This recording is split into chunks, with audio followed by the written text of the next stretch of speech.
तो स्टूडेंट्स आज जो अपन टॉपिक ले रहे हैं दिस इज मेमोरेंडम मेथड। ये लास्ट मेथड आपका जॉइंट वेंचर का। इसमें जो आपके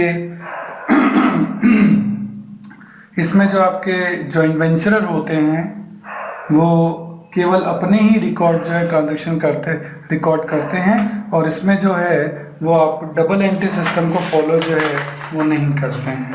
ठीक है, जैसे यहाँ जो अकाउंट बनेंगे उसके बारे में जरा अपन देखें। एक तो इसमें बनेगा मेमोरेंडम जॉइंट वेंचर अकाउंट जो कि डबल एंट्री सिस्टम पे बेस नहीं है। ठीक है, तो यहाँ आप कुछ भी लिख सकते हैं। आप जैसे ए की बुक्स है, ए की बुक्स है तो वो मेमोरेंडम जॉइंट वेंचर अकाउंट बनाएगा। जो खर्चे ए ने किए हैं उसमें आप ए और बी का नाम लिख सकते हैं। जो खर्चे ए और बी में ने किए हैं उनमें आप ए और बी का नाम लिख दें, क्योंकि यहाँ डबल एंट्री सिस्टम तो है ही नहीं ना, है ना। और जो सेल ए ने की है वो ए के नाम से आ जाएगी, जो बी ने सेल की है वो बी के नाम से आ जाएगी। यानी नाम से सारा काम जो है वो आपका होगा। ठीक है, और जो भी नेट प्रॉफिट निकलेगा, जो ए का हिस्सा है वो ए को मिल जाएगा, जो बी का हिस्सा है वो बी को मिल जाएगा। बैलेंसिंग में प्रॉफिट निकलेगा और ये प्रॉफिट शेयर रेशियो में बढ़ जाएगा।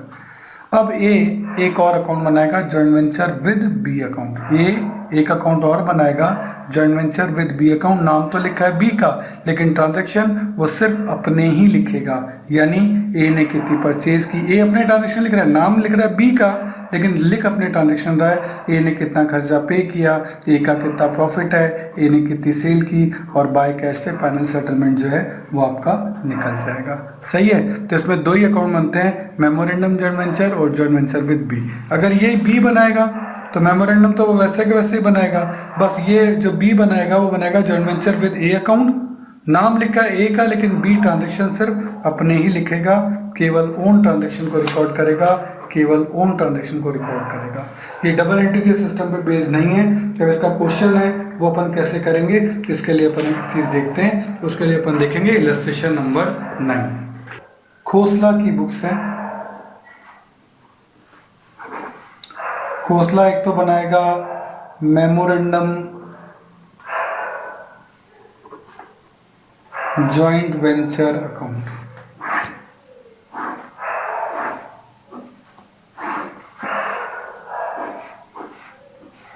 और एक बनाएगा जॉइंट वेंचर विद डेविड। ठीक है, दो अकाउंट जो हैं वो आपके बनेंगे। कैसे बनेंगे अपन देखते हैं, क्वेश्चन पढ़ते हैं, साथ साथ इसका ट्रांजैक्शन जो है वो अपन करते जाएंगे, है ना। क्या कहता है लिखता है David of Mumbai and Kosla of Delhi entered into a joint venture for the purpose of buying and selling second hand motor car. यानी डेविड और जो खोसला है वो सेकंड हैंड मोटर कार का बिजनेस करेंगे। David to make purchase, David माल purchase करेगा और खोसला उसे बेचेगा। प्रॉफिट और लॉस इक्वली बांटेंगे। खोसला ने रेमिट किया एक अमाउंट 1,50,000 टू डेविड। खोसला ने रेमिट किया, खोसला की बुक है, उसने डेविड को भेजा तो भेजा है डेविड को, तो ट्रांजैक्शन करेगा डेबिट टू बैंक। खोसला भेज रहा है 1,50,000 रुपये, 1,50,000। डेविड ने परचेज की 5 कार, तो जो खर्चे डेविड ने किए हैं उसको डेविड के नाम से दिखा दो। कहता है David purchase 5 car for 1,60,000, David का खर्चा है। And paid 60,000 for their reconditioning, उनका रिकंडीशनिंग किया गया, रिपेयरिंग किया गया, तो उस पर 60,000 का खर्चा हुआ, वो भी डेविड ने ही किया। And sent them to Delhi, और उनको दिल्ली भेज दिया। He also incurred an expense of 5,000 in transporting the car to the Delhi, और 5,000 रुपये का उसने ट्रांसपोर्टिंग का खर्चा जो है वो भी डेविड ने जो है वो किया है। तो डेविड ने कुल मिलाकर जो खर्चे हैं वो 2,25,000 के खर्चे जो हैं वो डेविड ने किए। आगे है खोसला सोल्ड 4 कार फॉर 2,40,000, ये खोसला ने किया है इसलिए खोसला का नाम लिख दो। खोसला का नाम लिखो कितना, खोसला ने 2,40,000 की सेल की है। ब्रैकेट में आप दिखा सकते हो कि ये सेल है 2,40,000 की। And retain the 5th car for the himself, और 5वीं कार खुद अपने पास ही रख ली at an agreed value of 50,000, ये भी खोसला ने ले ली, तो बाय खोसला। ठीक है, और ये एक तरीके से क्लोजिंग स्टॉक है जो खोसला ने ले लिया, कितने रुपए का, 50,000 रुपए का खोसला ने स्टॉक रख लिया। हिज एक्सपेंसेस वर, अब खोसला ने खर्चे किए तो खोसला का नाम लिख दो। ठीक है, क्योंकि डबल एंट्री सिस्टम पे तो बेस है ही नहीं, तो नाम ही चलने दो। His expenses were insurance, 1000, garage rent 2000, brokerage 2000, sundry expenses 400, कुल मिलाकर 5400 का खर्चा खोसला ने भी किया। Each parties ledger contain record of own transaction, खुद ने हिंट दे दिया ओन ट्रांजेक्शन को रिकॉर्ड करता है, ठीक है। Prepare a memorandum joint venture account showing the result of venture and the joint venture account with debit in the books of Khosla. खुद ने कहा है कि खोसला की बुक्स में एंट्री करनी है, इसलिए हम खोसला की बुक्स में एंट्री जो है वो कर रहे हैं। तो कुल मिलाकर हमने क्रेडिट साइड का जो टोटल है वो किया। क्रेडिट साइड का टोटल जो आ रहा है वो आ रहा है 2,90,000। तो डेबिट साइड का भी 290 आना चाहिए, लेकिन डेबिट साइड का 290 नहीं आ रहा, ठीक है। तो हमने देखा बैलेंसिंग फिगर में आपका प्रॉफिट आ रहा है 59,600, ठीक है। ये आपका प्रॉफिट है। इस प्रॉफिट को इक्वली बांटना है डेबिट और खोसला के अंदर, तो दोनों को इक्वली पार्ट अपन ने बांटा। यह आया 29,800, 29,800। इस तरीके से आपका मेमोरेंडम जॉइंट वेंचर अकाउंट बन गया। यहाँ सारी एंट्री नाम से ये डेबिट खोसला खोसला खोसला है ना, प्रॉफिट जो है डेबिट और खोसला में आपने बांट दिया। अब देखो हम किसकी बुक्स में, खोसला की बुक में, और record only own transaction, that's why Khosla केवल अपने ट्रांजेक्शन रिकॉर्ड करेगा। खोसला कहेगा ये खर्चा तो डेबिट का है, खोसला ने खुद ने जो किया है वो है 5400, तो वो जॉइंट वेंचर विद डेबिट में लिखेगा टू बैंक कि 5400 का खर्चा खोसला ने किया। और खोसला का प्रॉफिट कितना है 29,800, तो टू P&L प्रॉफिट है 29,800। इसके अलावा यहाँ लिखा है बाय खोसला, खोसला ने सेल की है 2,40,000 की, तो खोसला का पैसा आया है बाय बैंक 2,40,000।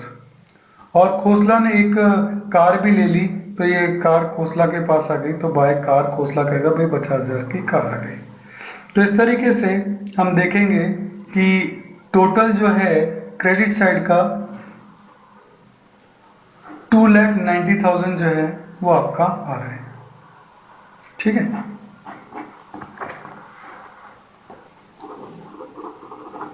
तो डेबिट का टोटल भी कितना आना चाहिए 290 आना चाहिए, लेकिन ये साइड कम आ रही है। कितनी कम आ रही है, ये कम आ रही है 1,04,800, यानी डेबिट को बैलेंसिंग फिगर में टू बैंक करके आपको फाइनल सेटलमेंट करना पड़ेगा कि हाँ भाई अब अपना काम खत्म हो गया, वेंचर खत्म हो गया।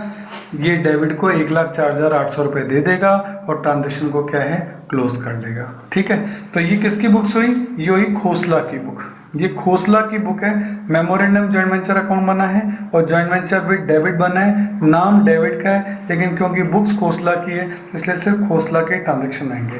तो अब सोचो अगर यही हमको कोई क्वेश्चन में कह देता कि डेबिट की बुक्स में बनाओ, तो मैं डेबिट की बुक्स में बना के दिखाता हूँ।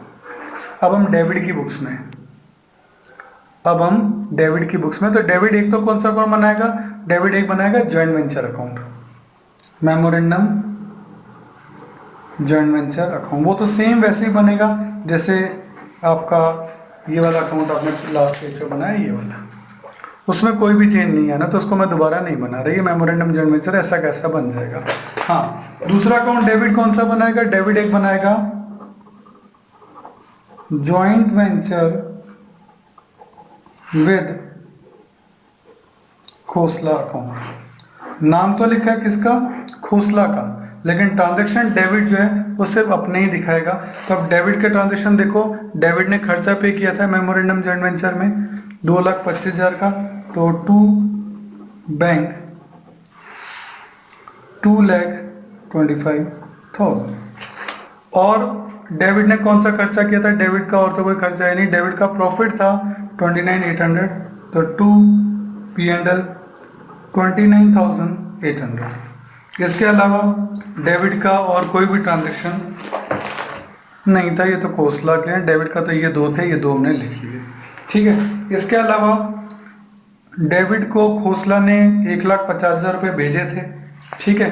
तो खोसला ने, तो डेबिट ने क्या किया, रिसीव किए।